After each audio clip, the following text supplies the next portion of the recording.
Hello student, आज हम topic discuss करने वाले हैं डाइजेस्टिव सिस्टम। यानी कि डाइजेशन डाइजेशन क्या होता है? डाइजेशन होता है कंपाउंड माइक्रोमोलिक्यूल को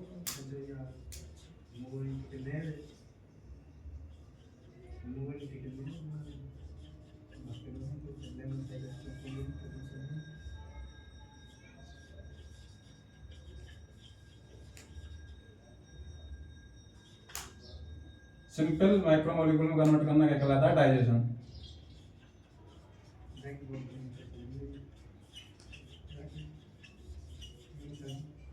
सिंपल मॉलिक्यूल में कन्वर्ट करना डाइजेशन कहलाता है। और डाइजेशन के लिए हमें कुछ डाइजेस्टिव एंजाइम की आवश्यकता होती है।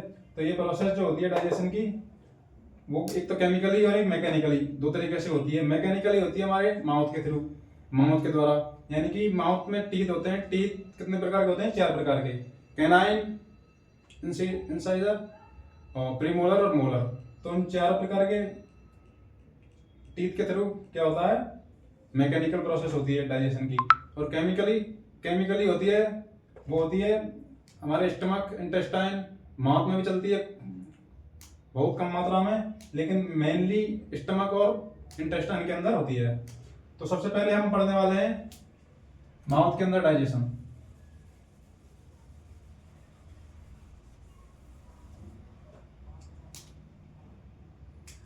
माउथ में जो डाइजेशन होता है वो होता है स्टार्च का डाइजेशन। यानी कि बहुत कम मात्रा में फूड का डाइजेशन होता है माउथ के अंदर, वो होता है ओनली स्टार्च का। और माउथ के अंदर पाए जाने वाले जो एंजाइम है वो कुछ ग्लैंड्स पाई जाती हैं हमारे माउथ के अंदर। 3 प्रकार की तीन ग्लैंड पाई जाती हैं। पैरोटिड ग्लैंड,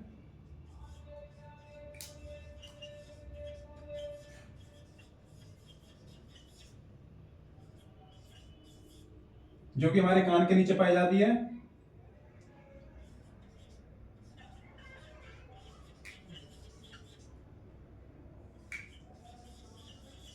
सबमैंडिबुलर ग्लैंड, और तीसरी हो जाएगी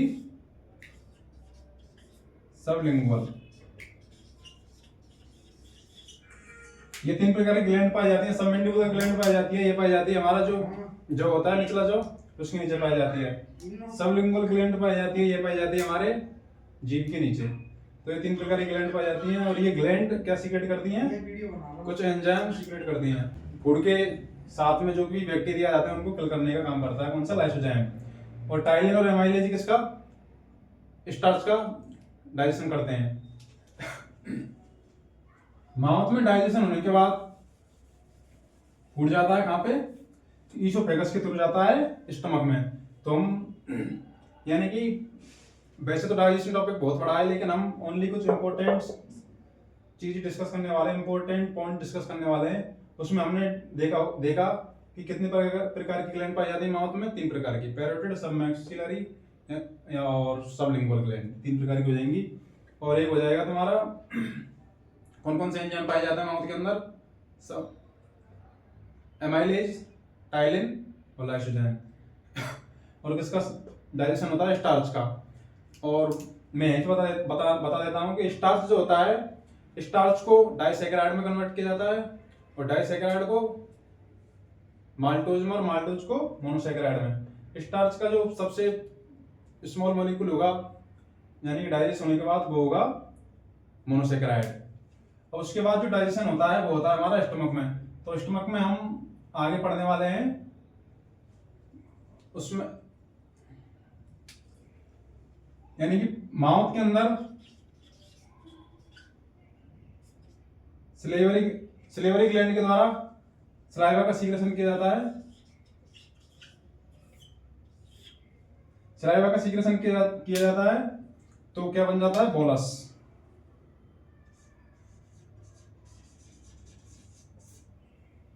अब ये बोलस ईसोफेगस के थ्रू कहां पे जाता है? स्टमक में। अब ये ईसोफेगस और यहाँ पे क्या पाया जाता है? एपिग्लोटस। जब हम फूड को इनटेक करते हैं तो एपिग्लोटस के थ्रू क्या होता है? हमारी जो फेरिंग्स है, वो श्वास नली है, उस एपिग्लोटस के द्वारा वो बंद हो जाती है।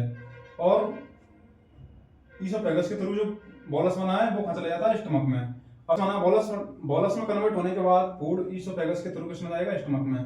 और उसमें एक मूवमेंट पाया जाता है, वो पाया जाता है पेरिस्टाल्सिस मूवमेंट, पेरिस्टाल्टिक मूवमेंट।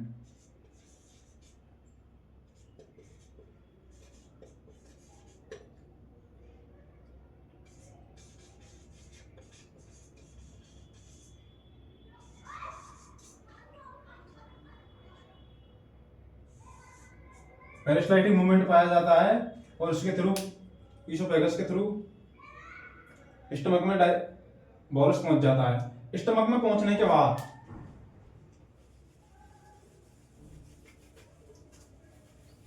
और जो क्वेश्चन बनते हैं वो सिर्फ यही बनते हैं कि इसमें कौन सा मूवमेंट पाया जाता है, पेरिस्टाल्टिक मूवमेंट पाया जाता है। अब स्टमक में पहुंचने, स्टमक के पार्ट होते हैं, वो होते हैं 3 part.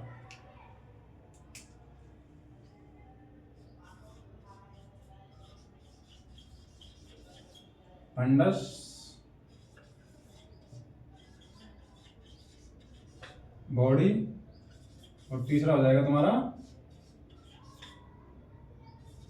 Pyloric.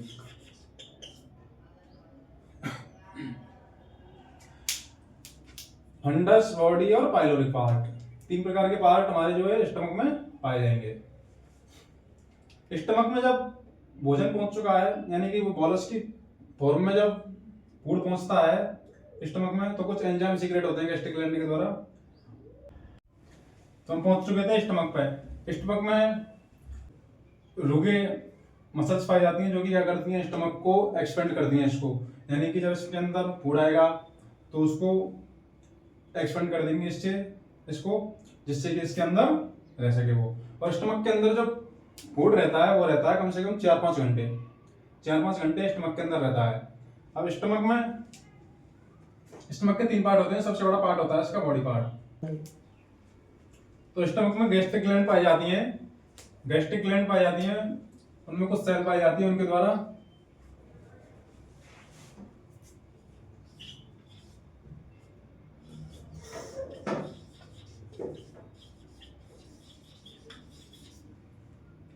Gastric gland present होंगी स्टमक के अंदर। नंबर 1 है चीफ सेल।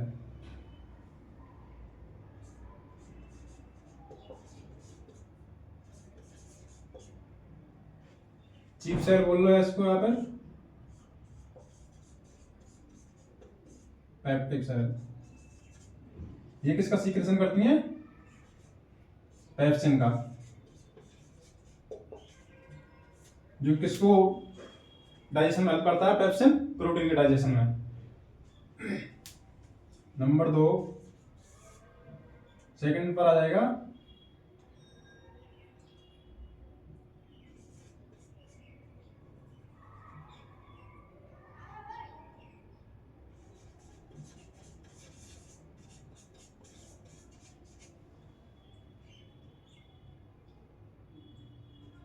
म्यूकस नेक सेल। म्यूकस नेक सेल ये किसका सीक्रेशन करती है, म्यूकस का। म्यूकस क्या करता है, जो कि म्यूकस होता है, जो यानी कि स्टमक होता है, स्टमक की वॉल पाई जाती है, इस वॉल को प्रोटेक्ट करता है म्यूकस। तो किससे प्रोटेक्ट करता है, एचसीएल से भी हम बताने वाले हैं। पैराइटल सेल, पैराइटल या फिर ऑक्जेंटिक।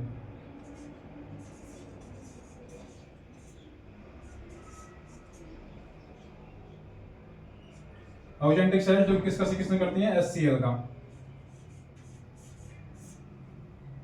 एचसीएल का सीक्रेशन करती हैं। एचसीएल आपने देखा होगा, एचसीएल एसिड का सीक्रेशन करती हैं, जो कि हमारी बॉडी के लिए हानिकारक हो सकता है, इसलिए इसके स्टमक के लिए, स्टमक की वॉल को डैमेज कर सकता है। इसके लिए इसके अंदर इसके चारों ओर क्या पाई जाती है, म्यूकस की लेयर पाई जाती है, जो कि स्टमक को प्रोटेक्ट करती है। एचसीएल का सीक्रेशन कैसा होता है हम वो समझेंगे। अब हमने समझ लिया कौन कौन सी गैस्ट्रिक ग्लैंड के अंदर कौन कौन से सेल पाए जाते हैं, chief cell, peptic cell, chief cell या फिर पेप्टिक सेल, और या म्यूकस नेक सेल, और ये हो जाएगी पैराइटल या फिर ऑक्जेंटिक सेल। ये किसका एचसीएल का सीक्रेशन करती है, म्यूकस या नेक सेल किसका करती है, म्यूकस का। चीफ सेल या फिर पेप्टिक सेल किसका, पेप्सिन का, जो कि प्रोटीन का डाइजेशन। एचसीएल का सीक्रेशन किस तरह का होता है, HCl का सिक्रेशन करने के लिए, यानी कि हमारी बॉडी जो है ग्लूकोज एनर्जी के रूप में लेती है, उसकी आवश्यकता पड़ती है। तो मेटाबॉलिक रिएक्शन होगी स्टमक के अंदर,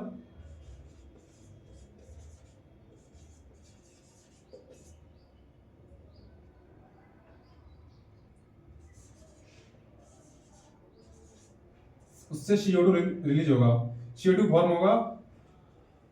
और CO2 और कहाँ पाया जा रहा है, हमारी ब्लड वेसल्स के अंदर CO2 पाया जा रहा है।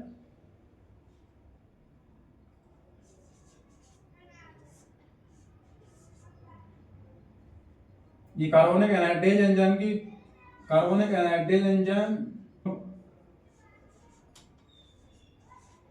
H2O के साथ बाइंड करके क्या बना देगा, H2CO3। H2CO3 बना देगा। अब H2CO3 कैसा होता है, अनस्टेबल रहता है, ये अधिक देर तक स्टेबल नहीं रह पाता है, तो इसको दो भागों में तोड़ दिया जाता है, H प्लस आयन और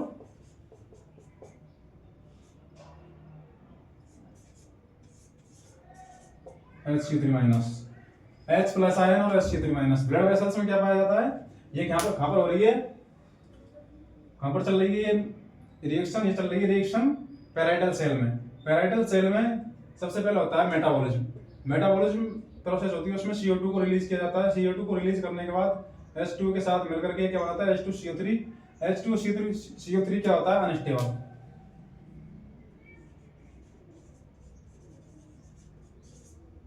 कौन से एंजाइम की आवश्यकता होती है, कार्बोनिक एनाइड्रेज एंजाइम, उसके थ्रू इसको H2CO3 में कन्वर्ट किया जाता है।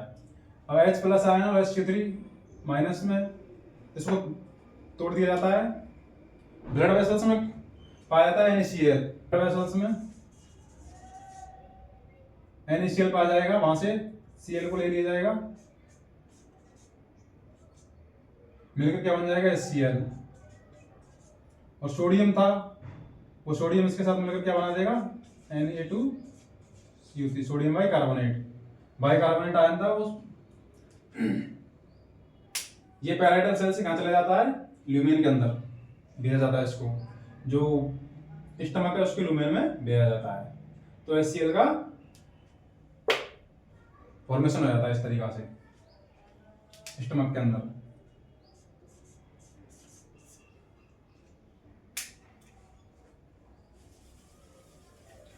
अब हम आगे पढ़ने वाले हैं इंटेस्टाइन में डाइजेशन किस तरीका से होता है। और उससे पहले हम थोड़ा सा इसमें दो बॉल पाए जाते हैं, उन बॉलों के बारे में देख लेते हैं। एक बॉल पाया जाता है यहाँ पर, इसको बोलते हैं कार्डियक स्फिंक्टर।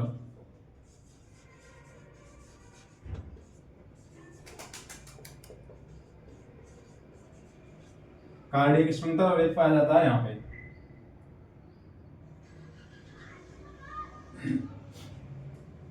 इसको बोला जाता है पाइलोरिक स्फिंक्टर।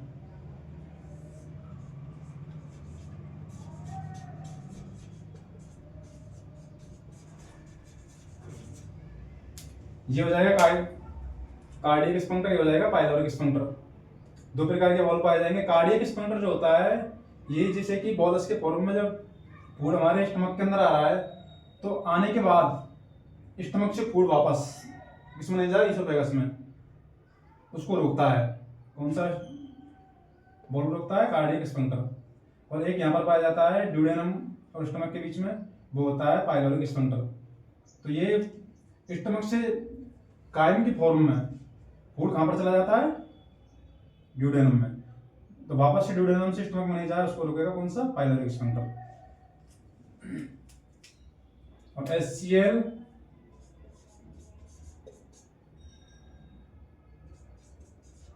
स्टमक में जब फूड के साथ मिल जाएगा तो क्या बनाएगा, कायम के फॉर्म में उसे कन्वर्ट कर देगा।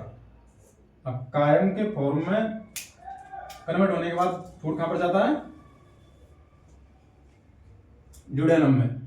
यानी कि इसके देखा होगा आपने, स्मॉल इंटेस्टाइन के 3 पार्ट है, ड्यूडेनम, जेजुनम और इलियम।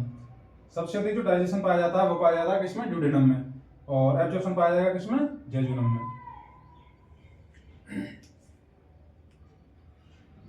तो हम आगे पढ़ने वाले हैं इंटेस्टाइन में डाइजेशन किस प्रकार से होता है। हम कुछ इंपॉर्टेंट टॉपिक्स पॉइंट जो है उनको कवर करने वाले हैं सिर्फ।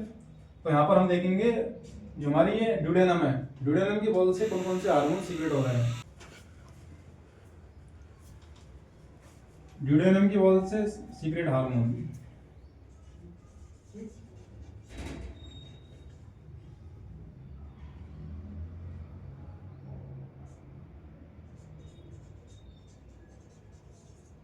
ड्यूडेनम की वॉल से कौन कौन से हार्मोन सीक्रेट हो रहे हैं। नंबर 1 सीक्रेट है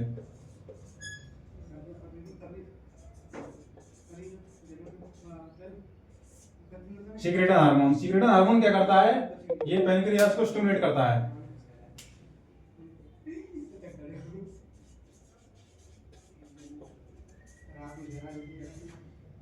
पैनक्रियास को स्टिमुलेट करता है। पैनक्रियास क्या करेगा, SCO3 रिलीज करेगा।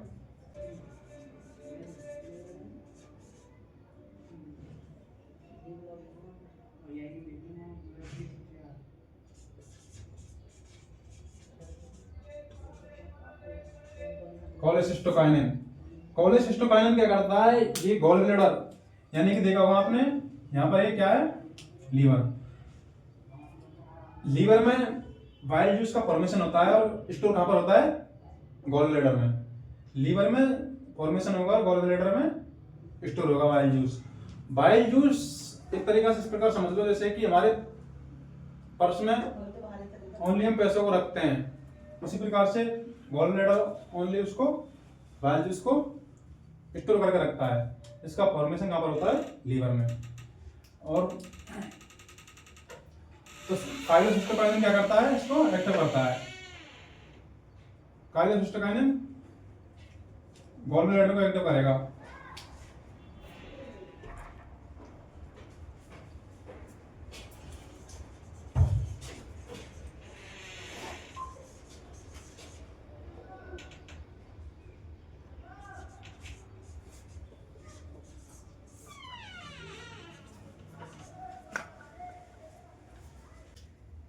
गॉल ब्लैडर को एक्टिव होने के बाद क्या होता है, बाइल जूस का सिक्रेशन होता है। बाइल जूस क्या करता है, बाइल जूस करेगा किसका, फैट का डाइजेशन करता है। और इसके द्वारा पैनक्रियास को भी एक्टिव किया जाता है, पैनक्रियाटिक जूस को सीक्रेशन के लिए काइलोसिस्टोकाइनिन हार्मोन्स के द्वारा।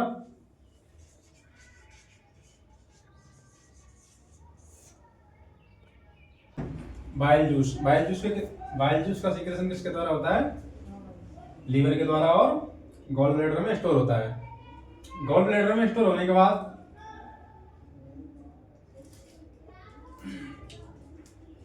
हमने अभी बताया था किस काइलोसिस्टोकाइनिन हार्मोन्स के थ्रू गॉल ब्लैडर को एक्टिव किया जाता है और बाइल जूस का सीक्रेशन किया जाता है। जैसे कि इंटेस्टाइन हो गया, स्मॉल इंटेस्टाइन में डाइजेशन होने के बाद, लार्ज इंटेस्टाइन में बहुत कम मात्रा में डाइजेशन होता है। बहुत यहाँ एक जन वो लार्ज इंटेस्टाइन में किसका होता है, सेलुलोज का। एनिमल्स होते हैं उनमें सेलुलोज का डाइजेशन होता है किसमें, लार्ज इंटेस्टाइन के सीकम में। और अब बीच में हम एक चीज भूल गए थे, वो भूल गए थे पैराइटल सेल। पैराइटल सेल पढ़ाया था, एचसीएल का सीक्रेशन करती है, लेकिन उसमें एक पॉइंट याद नहीं रहा।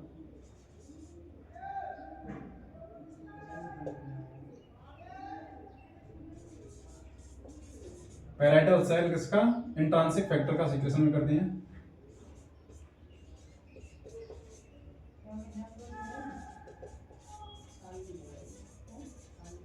इंट्रांसिक फैक्टर का सीक्रेशन करते हैं, जो कि क्या करता है, विटामिन बी12 का एब्जॉर्प्शन करता है। विटामिन बी12 का एब्जॉर्प्शन करता है। तो हम यहाँ से इंटेस्टाइन की जब इस लेयर को हम काटेंगे तो उसके द्वारा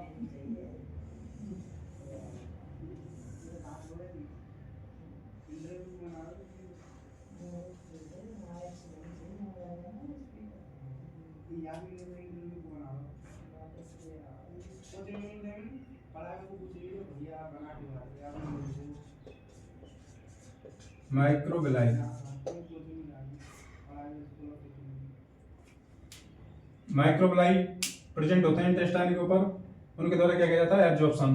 तो उसमें कुछ ट्रांसपोर्टर पाए जाते हैं, उन ट्रांसपोर्टर के बारे में देखेंगे हम, कौन कौन से ट्रांसपोर्टर है, किसका एब्जॉर्प्शन किस ट्रांसपोर्टर के द्वारा होता है। नंबर 1 ट्रांसपोर्टर हो जाएगा कौन सा,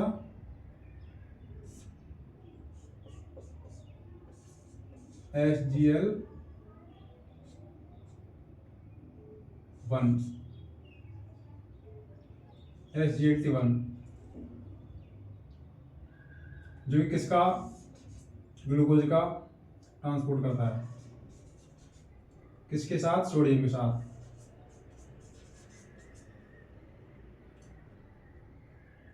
एक ट्रांसपोर्टर हो जाएगा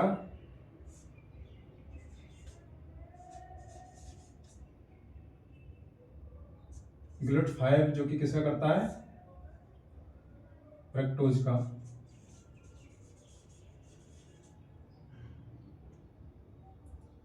एक यहां पर पाया जाता है ट्रांसपोर्टर, ये ब्लड वेसल्स में।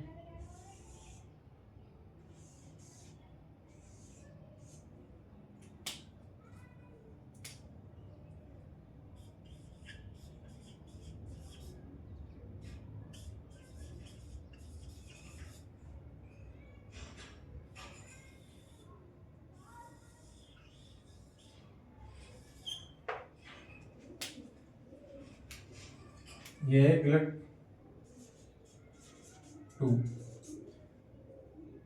यानी कि जो भी ग्लूकोज, फ्रक्टोज, जूस और न्यूक्लियोटाइड, जिसका भी एब्जॉर्प्शन हुआ है वो कहाँ चले जाएंगे, इसके थ्रू, GLUT2 के द्वारा ब्लड वेसल्स में। ये होता है बेसल सरफेस पर, ये एपिकल सरफेस पर। अब इसमें कौन सा ट्रांसपोर्ट पाया जाता है, इसमें ट्रांसपोर्ट पाया जाएगा 2 डिग्री एक्टिव ट्रांसपोर्ट, इसमें पैसिव ट्रांसपोर्ट, क्योंकि सोडियम की मात्रा क्या पाई जाती है, कम पाई जाती है, क्योंकि सोडियम पोटेशियम पंप प्रेजेंट होता है यहाँ पे, तो सोडियम निकलता रहता है। सोडियम पोटेशियम पंप पाया था, सोडियम निकलता रहता है, इसलिए सोडियम की मात्रा कम पाई जाएगी इसके अंदर, इंटेस्टाइन की ल्यूमेन के अंदर, तो इसलिए उसको सोडियम की आवश्यकता होगी। तो ग्लूकोज सोडियम के साथ में इसके अंदर आ जाएगा और 2nd डिग्री एक्टिव ट्रांसपोर्ट होगा इसमें। और यहाँ पर कौन सा होगा, पैसिव ट्रांसपोर्ट, क्योंकि ये आसानी से इसका एब्जॉर्प्शन कर लिया जाता है।